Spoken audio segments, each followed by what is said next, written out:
Hello, hello, hello. This is Tiffany with Healthy Passions. If you do not know me, let me briefly introduce myself. I am a certified personal trainer, certified energy healer, certified wellness coach by birth. I am an oracle prophetess and a natural healer. So today I have a pretty fun loving video that I wanted to do, and it's going to be not too long, but I want to talk about the differences between when you meet a godly romantic partner versus a worldly partner. Okay, most of us know the worldly side because most of us weren't in the truth when we started dating, and we, had our issues and situations that we dealt with, and that's usually the worldly side of things, and we're learning and we learn from our mistakes and then we do better, right? So some of us, very few, have had a God ordained spouse or a kingdom marriage spouse. Those are two different things, but both sent by the Most High. So when we have those situations, we don't really know exactly what to expect or kind of what the difference is. Sometimes we mistake it as something else. So let's just get into it really quick. I am done with my work for the day after this, so I'm probably going to try to rush through this so I can finish and enjoy my day. But anyway, let's get this going. I'm trying to close my door really quick and get situated. There we go. All right. In a worldly relationship and then a godly type of relationship, this is kind of in the beginning what to expect, right? So I'm going to do worldly first and then godly. So the first point that I have is, it seems like in a worldly situation, in most cases, you have that it's too good to be true type feeling, or the person comes out of thin air, like they come out of nowhere, right? Someone interesting, someone very attractive, someone that you think is just right for you, but they come out of nowhere. There's no forewarning of this person coming. There's no confirmation from the Most High or anything like that. So it seems like they come out of thin air. But with a godly or a God-sent person for a romantic partner, you always get some type of confirmation. So it depends on what gifts you have, how the Most High will tell you. But a lot of time people get dreams at least. I think most people get dreams, visions, thoughts. Sometimes you'll have that feeling like a knowing, but there is some type of confirmation, more than one usually, and then there's enough time in that time from when you're first told about it or warned about them coming. You'll have preparation time, so you'll learn scriptures, you'll prepare for that person to enter your life, you'll make room or make space for them, right? And a lot of times you'll start to see scriptures in maybe like random sermons about marriage on your feed, right? On your YouTube feed, or just out the blue, because the Most High communicates in many different ways, right? So there's ways like that. So the Most High warns us and He lets us know, like, hey, your spouse is on the way, or you're about to at least meet them, right?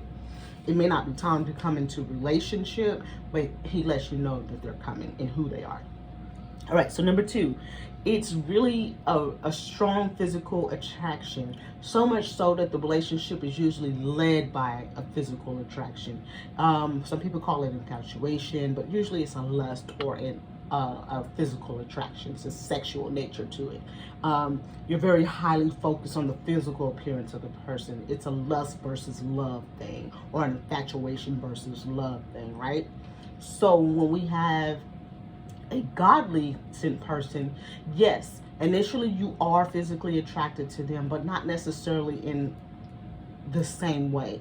It's not as sexual. It's, yes, this person is attractive, but I also like this, and this about them. So there's a physical attraction to it. Yes, it is a factor, but you are initially more drawn into their unique character, maybe their unique intelligence, something that they do, like let's say something that they do for a living or as a hobby is very interesting to you. It's more substance to the attraction, basically.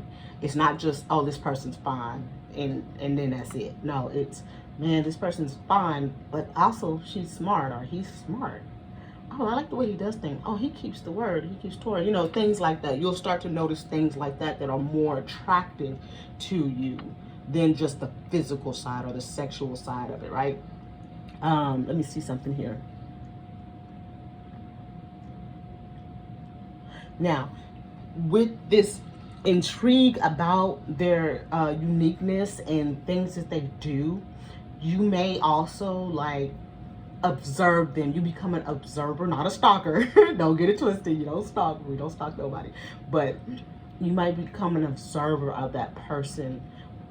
You want to kind of know more about them before you even talk to them. You'll maybe for weeks or even months just watch, like if they have a channel, you'll watch something they do, or if you notice that them on like an Instagram page, you'll see what kind of things they post, what kind of people are they around, things like that, right? So you'll kind of become more observant without being stalkerish or weird. But yeah, so you kind of want to know what that person's kind of into. You want to know more about them, more than just sexually based, okay? So number 3, everything seems rushed in a worldly relationship. Think about it. In most cases, if it's a man that is trying to just have sex with a woman, he's gonna love bomb her, move things really fast. Oh my God, you're amazing. I've never met a woman like you. Oh my God. But really, he's just trying to get you in bed. And if it's a woman, if she's just trying to play him and like get whatever she can out of him, she's gonna be in and out. Okay, so it's not gonna be like, oh, take your time to get to know. I don't care to get to know you. I want to use you for your resources. I want to use you for something, right? So when it is a godly sent romantic partner, it is more of a strong desire to get to know the person. So it may be a very, very slow pace. So much so you may not even think that that person is even attracted to you. You may not even think they're interested in you at all, but they very much so are. But they really just want to get to know you. So it's a very different pace than in the world. All right. Number 4, like I said, when you're rushing, you're going to get love bombed, right? They're going to be quick to express their interest in you. Oh, I just love you. It's only been 2 weeks, but oh my God, I'm so in love with you, right? You don't even know me, bro. But according to them, they're just so in love with you, and they just do all these great things for a short period of time, and you're just love bombed. In a God-sent person, that's for a romantic partner, it usually starts very slow, like I said it before, but as just like a platonic friendship, because most times both people are in the truth by the time to get to this point, or at least one of them is in the truth. So it's going to be more of a platonic friendship, allowing time to get to know each other, and in that time you guys will build trust and you will earn each other's respect. So trust and respect usually come before the love is awakened, right? And one scripture says, do not awaken love before it's time. This is what it's talking about. Really get to know each other. Be friends first, right? All right, so number 5, usually in a worldly relationship, it's going to be poor communications, lies told, anything to get what they want out of you fast, right? Whatever they want, right? So a lot of times, a lot of people get played this way. A lot of people get hurt this way, but that is the way worldly dating is. That's why in godly relationships, we don't date, we court. It's very different. It's so a place we get to know people, right? So number 5 on the godly side is it's going to be clear, open, honest communication. It's going to be almost innocent. It's going to be, you're going to find yourself opening up to this person, but also not fearing opening up to this person. And you're going to notice that they're doing the same with you, even though y'all haven't known each other that long, or even if y'all have known each other that long. It's going to be more of an open, honest type relationship, right? When you're talking in communication, there's not going to be a point in lying, because both parties, or at least one party, knows that if I lie, this person has discernment. They're going to know I'm lying, and they're going to call me out on it. They're going to be like, oh, you're a liar, bro. This happened, whatever the case may be. So everybody has different gifts, but we all have a certain amount of discernment. So if that person lies to you about anything, the slightest thing, the other spouse is going to know. and it's very awkward, and that kind of takes away the trust and things like that. So you're more likely to not want to lie to this person. You want to make sure they tell the truth, that you tell the truth. If you're not ready to be in a relationship, you'll tell them, hey, I'm not ready, but that doesn't mean I won't be ready. Or, hey, I'm, in a situation right now, I need to, make sure that I'm not dating two people at the same time. Like, you'll be more honest, right? All right, so number 6. In worldly relationships, there's going to be excuses and inconsistency. Constantly excuses as to why they couldn't be there, why they couldn't go on a date this time, why we only can meet at 9 p.m. or whatever the case may be. It's going to be inconsistencies and excuses. Now, they're going to do just enough to make you feel like they're into you and they're dating, but not enough to make you feel like it's going to be like a permanent situation, or that they're going to be like there for you for a long period of time. So when it comes to the godly relationship, romantic relationship, there will be no excuses. Like I said, the communication is clear and open. There's no excuses, and that person's going to be consistent. If they're not anything else, even if they're not showing that they're interested in you or that they like you, they're going to be consistent, which is a form of showing, hey, I am interested in you because I care enough to be consistent. I care enough to keep my word. I care enough to be there when I say I'm going to be there. Things like that. You got to remember, it's going to be more of a platonic relationship at first, which is better because it builds a stronger connection, right? So number 7, let me look at my notes here. So in a worldly relationship, it's going to be, like I said, feel rushed, but that rushed is going to feel like an effort to get a selfish desire from you. Like, I'm rushing to get sex from you, or I'm rushing to get money and resources from you. I'm trying to get in and out to get what I want. If you're not giving me what I want, let's say you're making me wait, I'm going to disappear, go deal with a couple other people for a month or two, and maybe you'll come back to your senses. I'm going to spin the block and come back around and see if you're going to do what I want. Like, I'm trying to bend your will in that way, and which is horrible, but that's what people do in the world. So in a godly relationship, it is slow, steady, and like I said, it's very consistent. So it's slow and steady, allowing the relationship to grow naturally, right? There's no, I want something from you. It's just, I enjoy being around you. I feel like we have a connection. I genuinely like being around you, right? So it's not going to be something to where I'm rushing to make something happen. I'm just enjoying your presence at that point. All right. So number 8, it's like an in and out energy. Like, they're in and out. Like I said, they'll come back around until try to break your will to what they want from you, right? They want you to break down and just give in. Like, let's say, for instance, there's a person and they want to have sex with the other person wants to wait. They don't want to have sex. They want to get to know you. They'll let that ride for about 2 months, let's say, right? This is all circumstantial. I don't know. I'm just making this up. For 2 months. Okay, so you don't give me what I want for 2 months, I'm going to throw a temper tantrum, leave for a little while, come back in 3 weeks. And if you don't give me what I want, which is sex, in 3 weeks, then I'm out of here. I'm threatening this and this and that. You know what I'm saying? It's little stupid things like that happens a lot. Men and women do this. It is a character issue, not a gender issue, right? So if you have that character, this is what you do, right?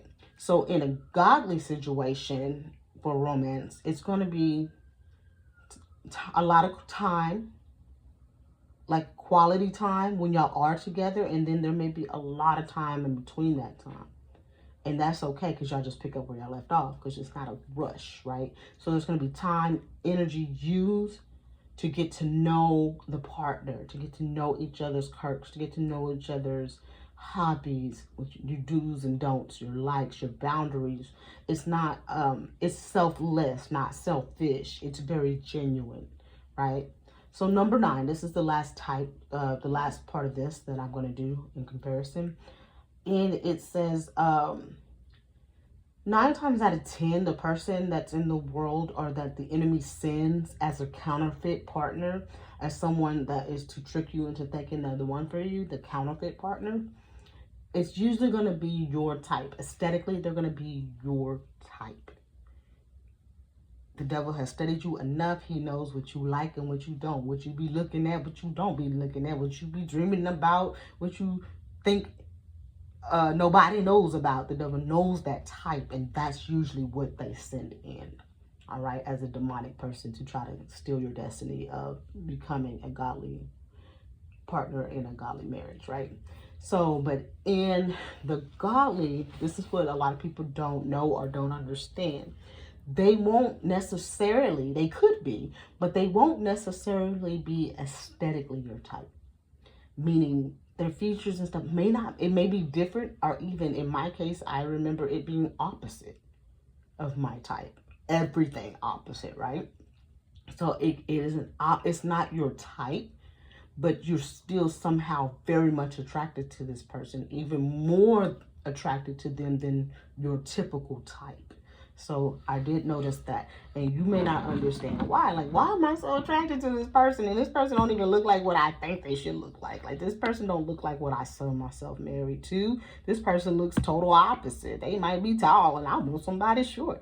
They might be short, and I want somebody tall. They might be fat.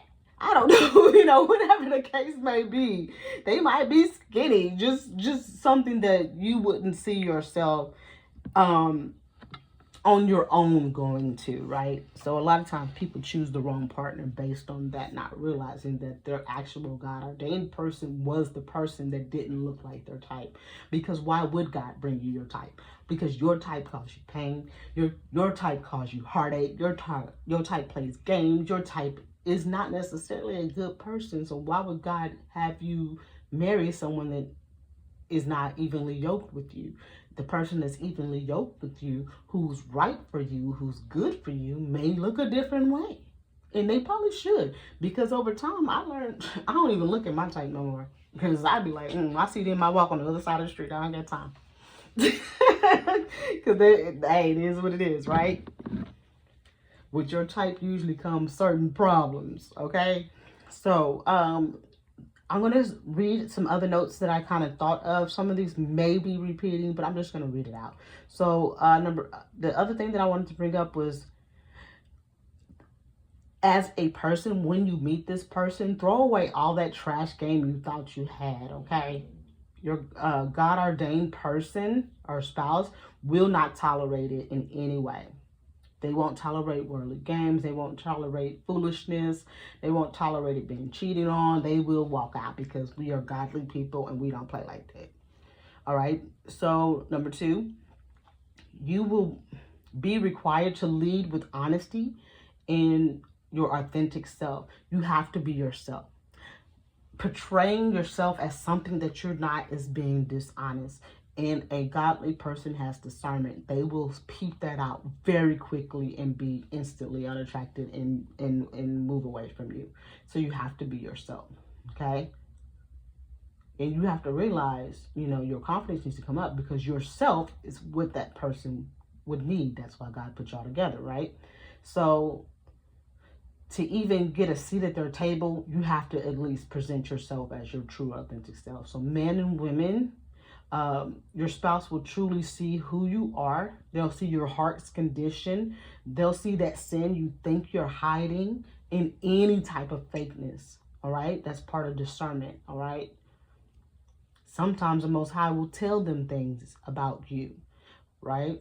I know, the person that I am going to probably end up with, the Most High has told me a lot of things about this person. Right. So I would never repeat it, but I do know. And it kind of concerns me, because he's told me so much. I wonder what the Most High told him, you know what I'm saying? But hey, I don't care. I have nothing to hide. There's no shame in my game, you know what I'm saying? I don't do anything too off the way. And if I did do something too off the way, I learned from it and I've repented. So I don't, care what the Most High tells him. But yeah, so that's it. So any type of fakeness, it has to go. All right. 3, the relationships are out of your control. This is a big one. In worldly relationships, we try to control, we try to run game, we try to use certain witchcraft tactics to get the person into us. And if we don't get our way, we act like we're mad, and that's witchcraft. We don't need to do that in these type of relationships. We don't control the will of another person or try to control the emotions of another person. These relationships are really out of your control. You'll see how out of control you are in these relationships once you meet that person, okay? What I mean by this, let me see. Let me look at my notes.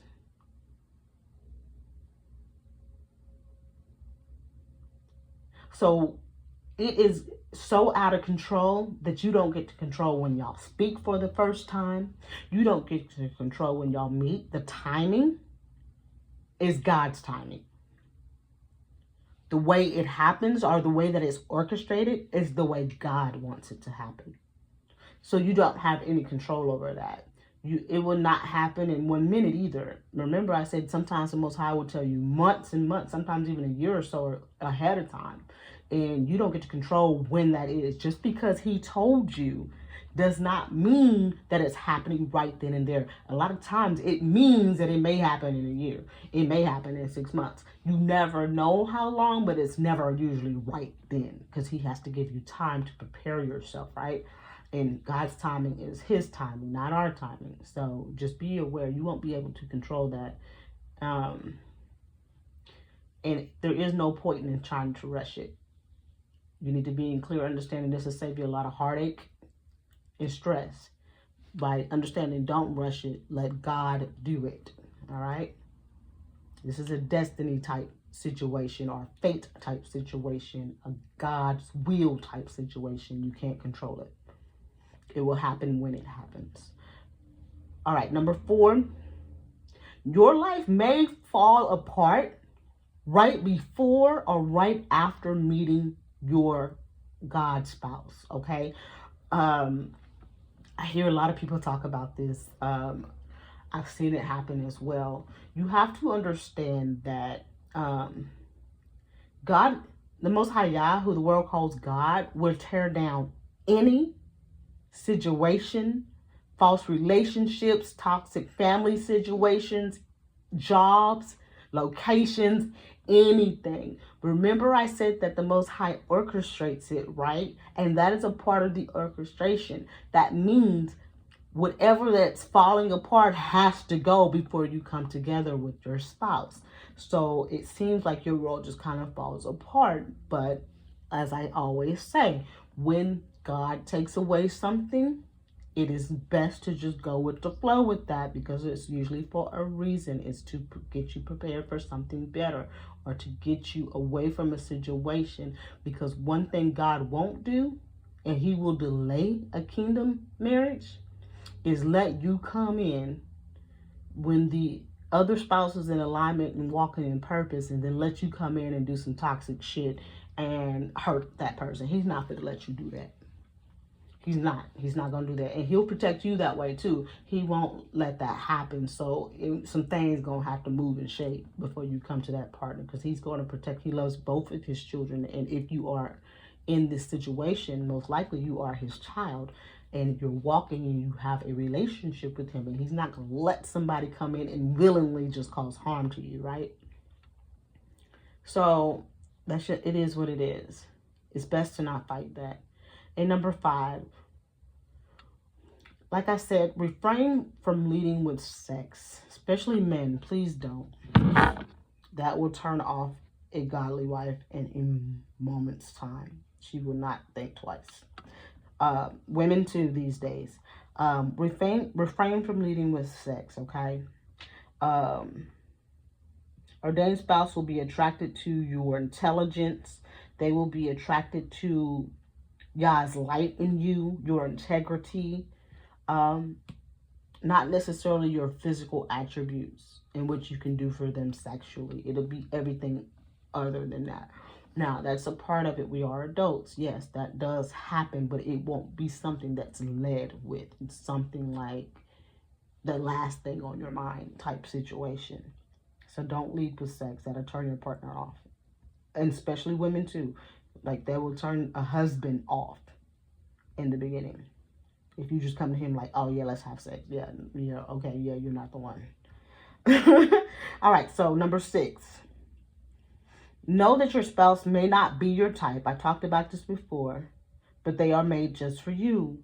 The Most High sees the qualities, the purpose, the gifts and talents that this person has, and he sees that it complements yours perfectly. It's usually the opposite or even sometimes the exact same gifts.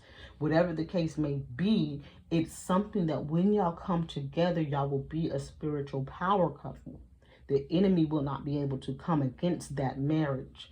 So just know that that person may not look the way you want them to look, but they are perfect for you. All right? Remember that every type of situation, everything you know about dating and the worldly expectations in dating, it is not going to happen with the God ordained or kingdom marriage. Okay. You may expect him to bring you flowers and do all this. A godly man may do that if he wants. He may. But 9 times out of 10 in the beginning, he is not. He's going to hold you to a high standard, and he's going to hold himself to a high standard. He's not going to do the little BS, little silly things that couples do in the world. Like I said, it's going to be more of a friendship. He's wanting to get to know you. It's not wanting to woo you, to seduce you. No, I want to know your mind. He wants to find out your mind. He wants to know if you are marriage material. If he wants children, he wants to know if you're a good mother material. He's not going to come at you with silly games as like the man in the world is just trying to sleep with you. Okay, so know that it would be very different and feel very different. Those type of games that they do in the dating world don't apply here at all. It will be a deeper connection. You may, like I said, y'all may become friends, then best friends, and before any romance even sparks up, before it even comes up, y'all may know y'all like each other. Y'all might not even say anything, and even if you do say something, it's still friendship first. And those are the type of marriages that last. And the reason why it's friendships first, in with what I notice about men, and I'm glad the Most High has it set up this way. I notice with men, I have good relationships with men in my family and out my family. And what I notice with them is a lot of times I would be looked past to date because they would put me in the friend zone. And I used to think that was a bad thing. It wasn't a bad thing. Because each one of them, they tried to explain it to me then. I didn't understand when I was younger, but I definitely understand it now. They would put me in the friend zone is because they loved and respected me. And they knew that they were on some bullshit. And they would never want to hurt their friend that way. If you notice how men treat their homeboys, they're loyal and they're cool and honest with them. But sometimes with their so-called worldly girlfriends, they cheat on them. They do all kind of stuff to them, right? There's no respect there. But if they loved and respected that woman like they do their friends, and they see her as a person and not just a sexual object, and they care about her feelings and her thoughts and what she thinks about them, and they want her respect, they're more likely to do right by you. And that's why that friendship element starts the relationship, ladies. So don't rush it and don't force it. Let that man be your friend. And vice versa, let that woman be your friend, men. Let her get to know you so that she can know your ins and outs, so she can know when you're depressed, when you need time and space, when you're angry, how do you respond. Let her know these things as your friend. So when she does become your wife, she knows when to back down. She knows how to handle you. Okay? So just trust the process. I thought this was a fun thing to end the marriage study. So when you meet this person, it will feel very different than the relationships you had before. And always pray and confirm if you feel like that is your spouse, have the Most High confirm it. Like, the Most High told me probably now about, I would say 5 months ago, who my person's going to be. I know who it is. But like I said, ladies, just because you know, and you may know first because you're usually more in tune, or the man might know first. It doesn't matter. Just because you know, don't run and tell him. Because it says when a man findeth a good thing, meaning that the man must have knowledge of it. The Most High must tell him. And in telling him, he likes his sons to be men. He wants them to take the initiative and lead from the very beginning. So you don't take that opportunity away from him by, not being able to keep your mouth closed. You don't say nothing unless the Most High tell you to say something. Okay? And just keep it like that. Keep it simple.